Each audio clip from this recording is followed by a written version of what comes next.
السلام علیکم ورحمۃ اللہ وبرکاتہ. الحمد للہ رب العالمین والصلاة والسلام علی رسولہ الامین، اما بعد.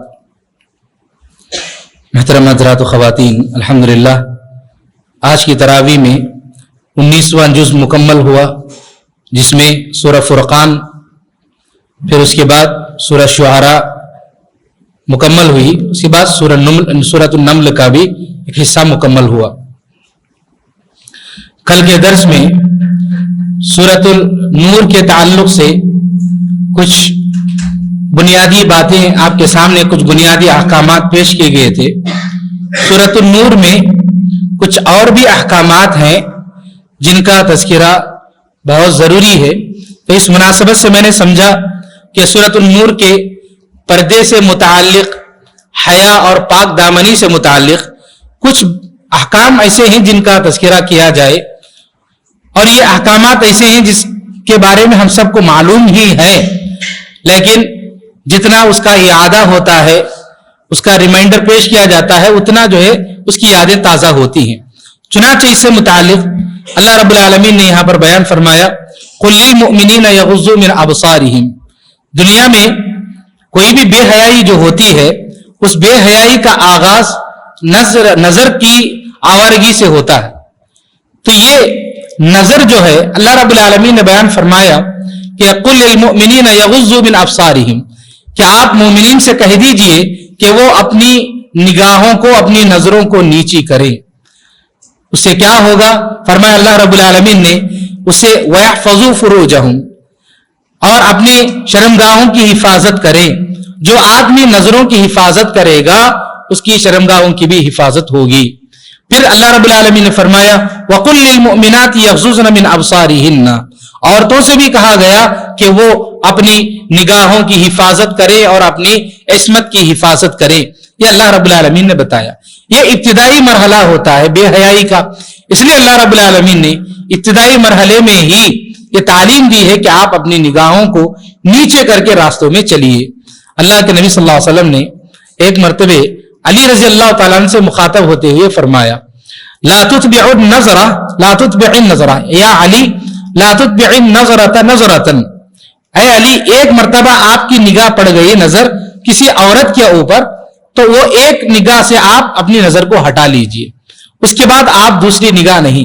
فإن لك الأولى، پہلی نگاہ اگر آپ کی پڑ گئی تو پھر وہ معاف ہے. پھر فرمایا وَلَيْسَتْ لَكَ الْآخِرَةُ، آپ کے لیے پھر دوسری نگاہ نہیں. کیا مطلب؟ مطلب یہ ہے کہ آدمی اس کی اگر نگاہ کسی عورت پر پڑتی ہے کا مطلب یہ نہیں کہ آدمی جان بوجھ کر کے کسی کی طرف دیکھے، بلکہ انجانے میں یا سامنے اچانک نظر پڑ جائے تو پہلی نظر جیسے ہی پڑے آدمی فوراً اپنی نظر ہٹا لے.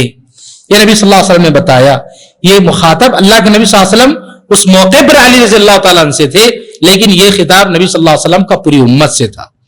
چنانچہ یہ ایک نظر جیسے ہی پڑی اپنی نظر کو ہٹا لینا چاہیے.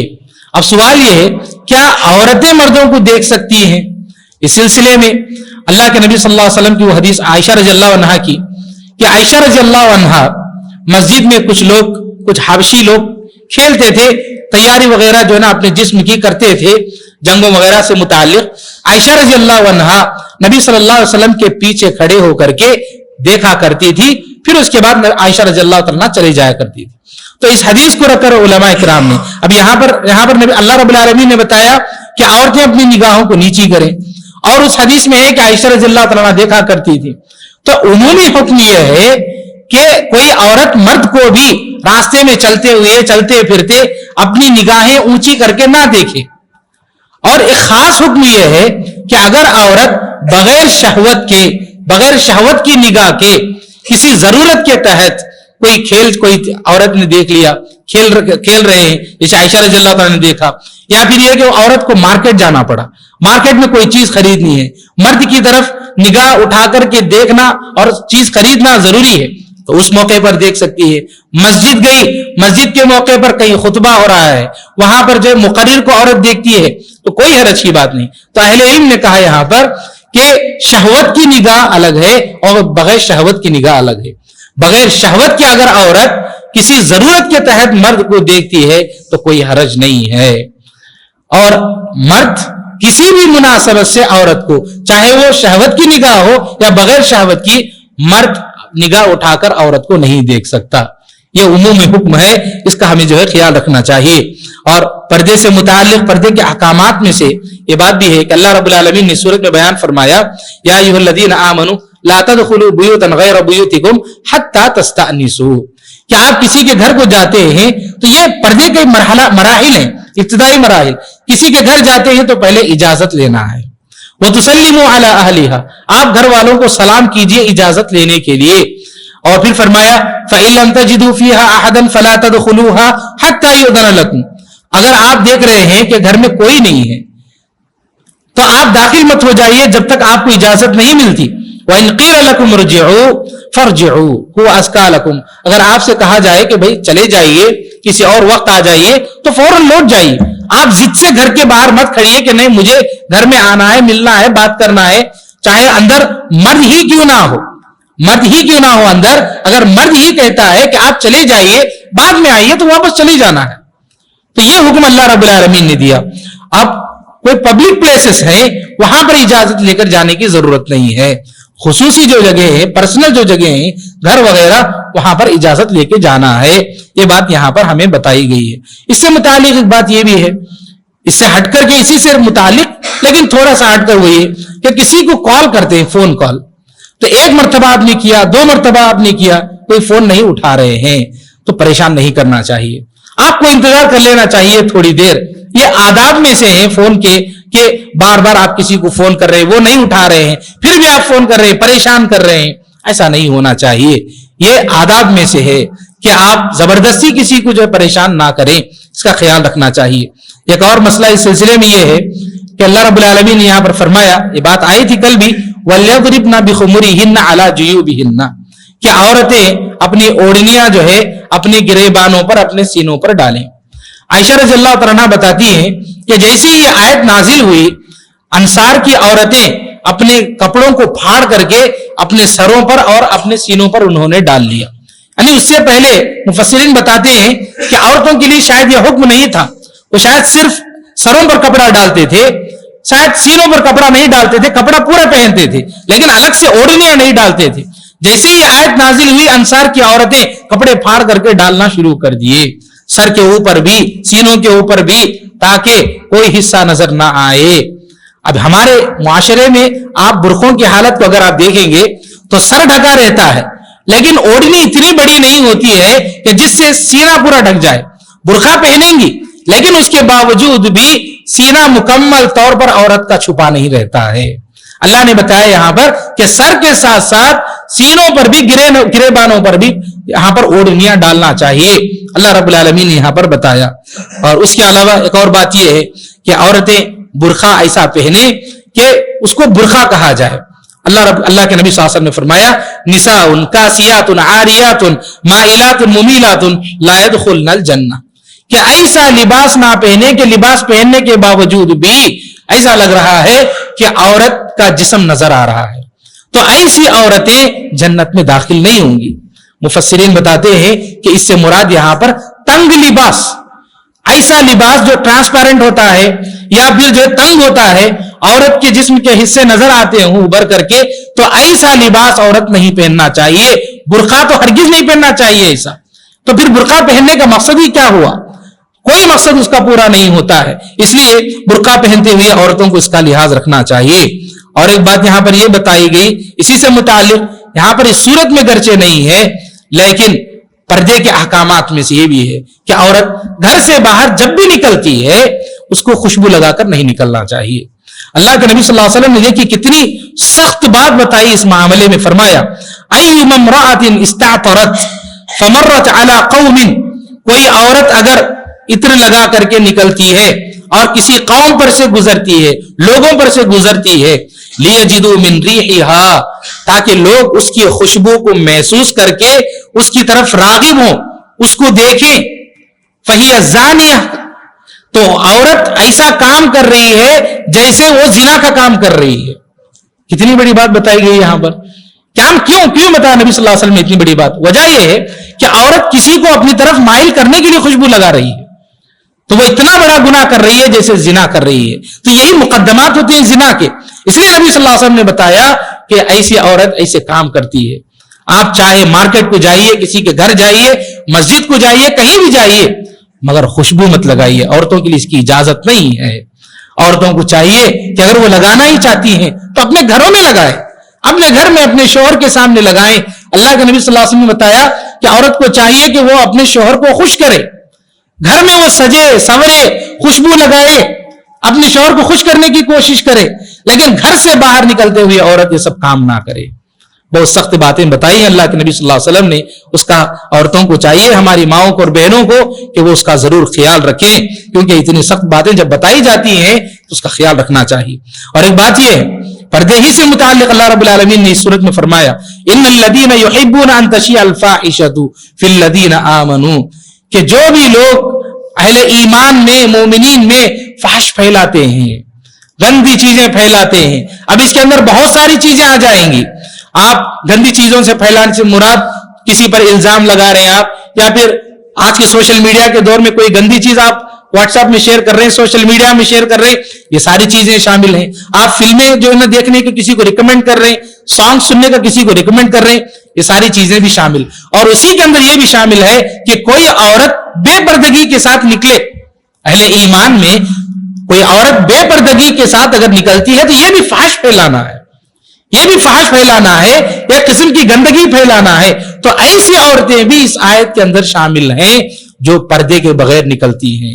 عورت کے لیے شریعت نے جو پردے کے احکامات نازل کیے ہر قسم کے, اگر اس میں سے وہ کچھ توڑ کر کے نکلتی ہے تو وہ عورت بھی اس کے اندر شامل ہے. تو ایسی عورت کے لیے کیا بتایا گیا؟ ایسے لوگوں کے لیے فرمایا اللہ رب العالمین نے لہم عذاب علیم فی الدنیا والآخرہ, کہ ایسے لوگوں کے لیے دنیا میں بھی سخت عذاب ہے, دردناک عذاب ہے, اور آخرت میں بھی. چنانچہ مردوں کو بھی اور عورتوں کو بھی ہوشیار رہنا چاہیے کہ کوئی بھی گندی چیز, غلط چیز ہمیں معاشرے میں پھیلانا نہیں چاہیے.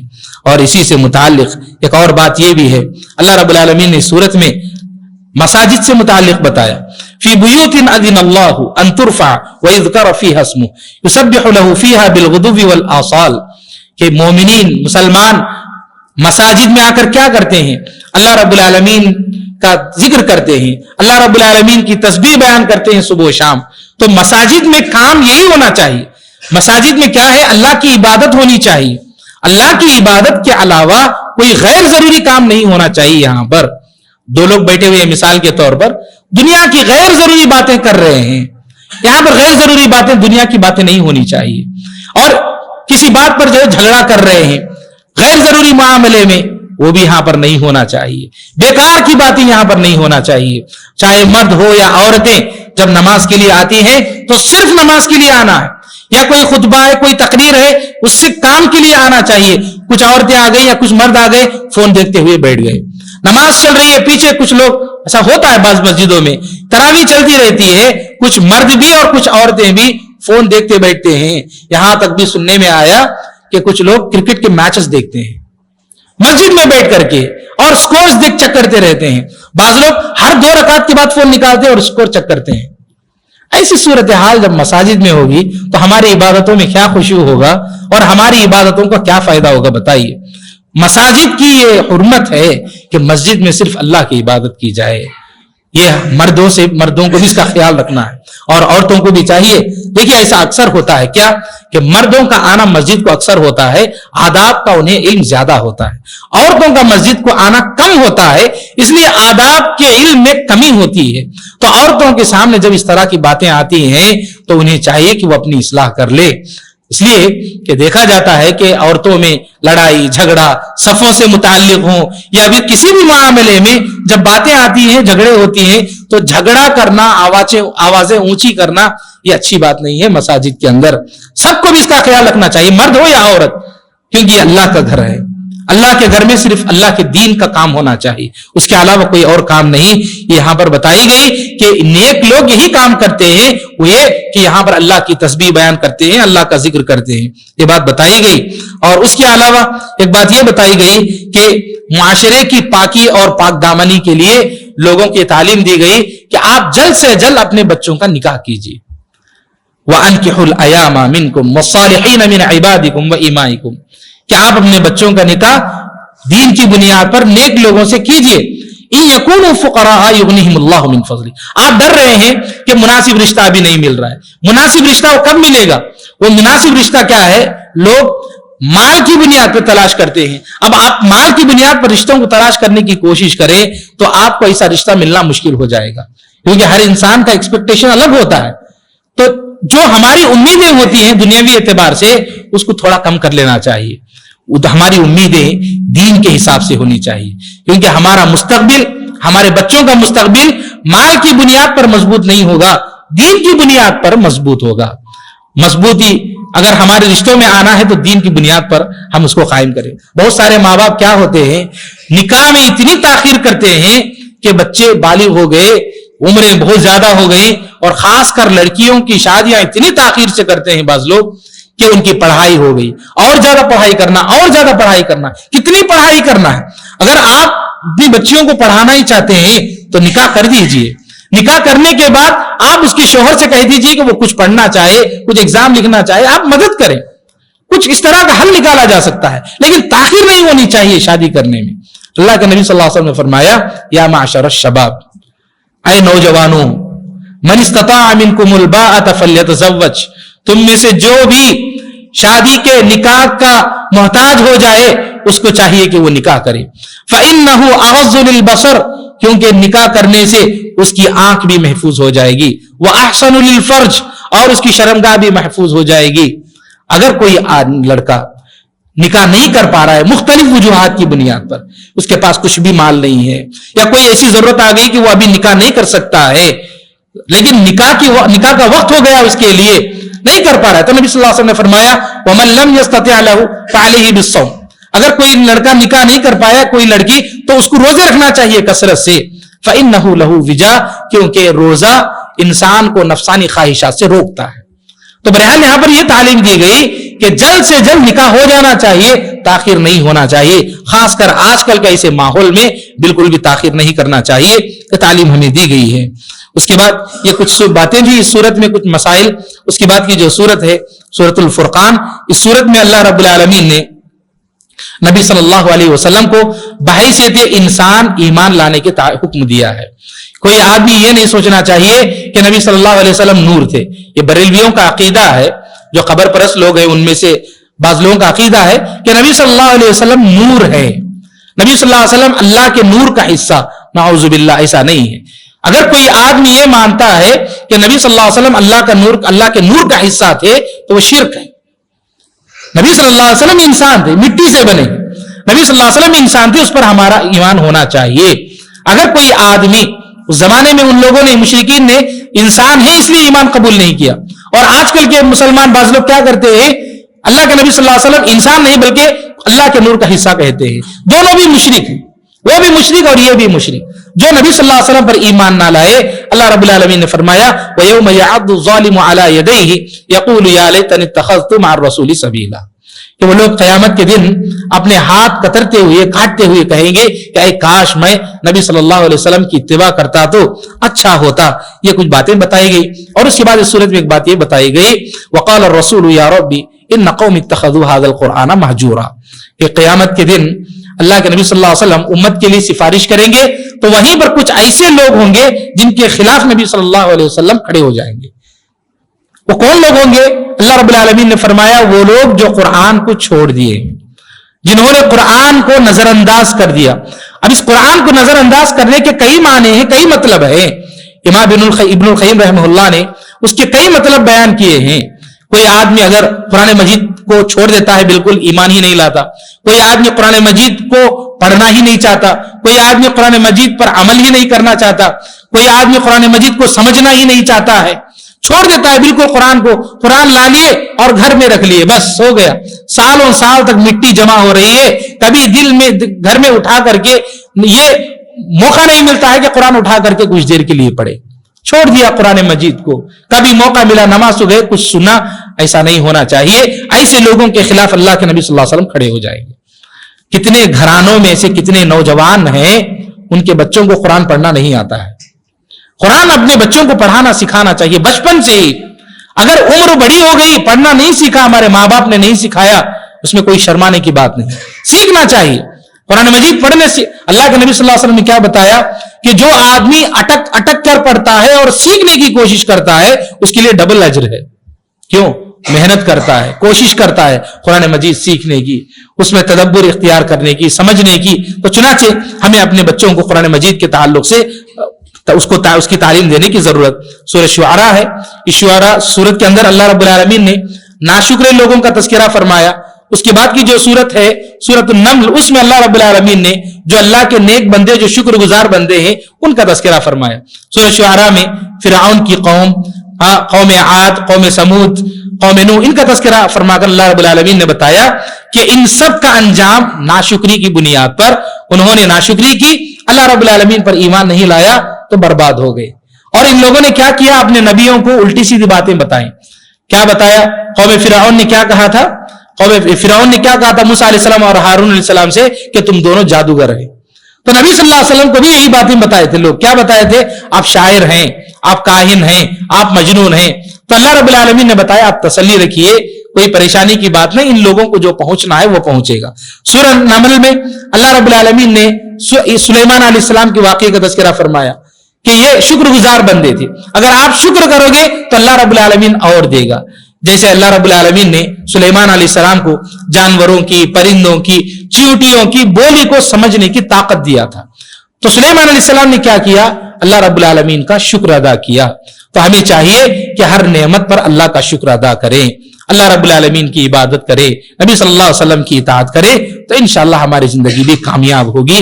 یہ باتیں ہمیں بتائی گئی ہیں. رب العالمین سے دعا ہے کہ اللہ تعالی ہم سب کو کتاب و سنت کے مطابق زندگی گزارنے کی توفیق نصیب فرمائے, اور جب موت آئی خاتمہ بالخیر نصیب فرما. آمین. واخر دعوانا الحمدللہ رب العالمین. ربنا تقبل منا انك انت السميع العليم وتب علينا انك انت التواب الرحيم برحمتك يا ارحم الراحمين. الحمدللہ رب العالمین.